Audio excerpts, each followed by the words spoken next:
Почитувани граѓани, зад нас е уште една тешка година. Година во која многумина од вас моравте да водите секојдневна битка со немаштијата, со ниските плати и пензии и со се поскапата живеачка.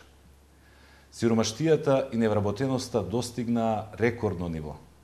Ветувањата за нови инвестиции, нови фирми и фабрики, нови работни места и оваа година не се остварија. Македонија стана држава во која владае стравот. Секој се плаши од некого, а сите заедно од власта. Административците се плашат да не го изгубат работното место. Работниците од собствениците, бизнисмените од инспекциите, земјоделците да не им ги одземат субвенциите. Дури и оние најсиромашните се плашат да не им ја укинат социјалната помош. Луѓето стравуваат гласно да зборуваат. Во земја во која владее стравот, нема слобода, нема демократија, нема правда. Оваа година пресметката со сите политички неистомисленици и критичари на власта поприми најсурова форма. Луѓето јавно се жигосуваат, се лустрираат, се затвараат во монтирани судски процеси. Сите околу нас во регионот направија голем исчекор во интеграциите кон НАТО и Европската Унија. Само ние сме таму каде што бевме пред 5 години. За светот Македонија стана заборавена земја. Почитувани граѓани, се наоѓаме на само неколку дена пред новогодишните и божикните празници.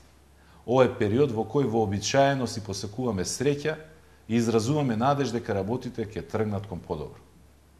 Но дали е доволно да чекаме среќата сама да ни дојде?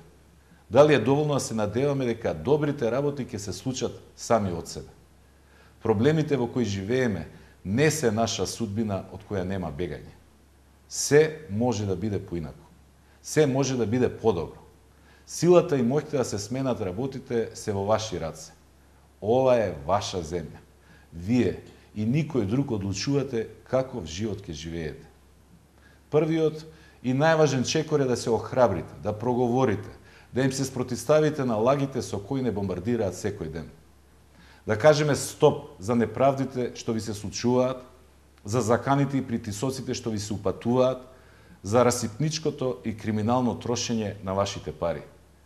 Да покажеме сите заедно дека вистината е посилна од лагата, дека честноста е посилна од арамилакот, дека слободата е посилна од стравот.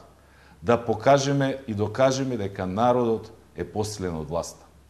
Ние, членовите на Социјалдемократскиот сојуз, ќе бидеме секогаш со вас. Ние сме наполно свесни која е и колкава е нашата одговорност во овие тешки времиња. И бидете сигурни, нашата обврска и долг кон вас во целост ќе ги исполним. Почитувани граѓани, на сите вас и на вашите семејства ви посакувам многу здравје, среќа и многу поубави денови. Нека ни се среќни новогодишните и божитни празници.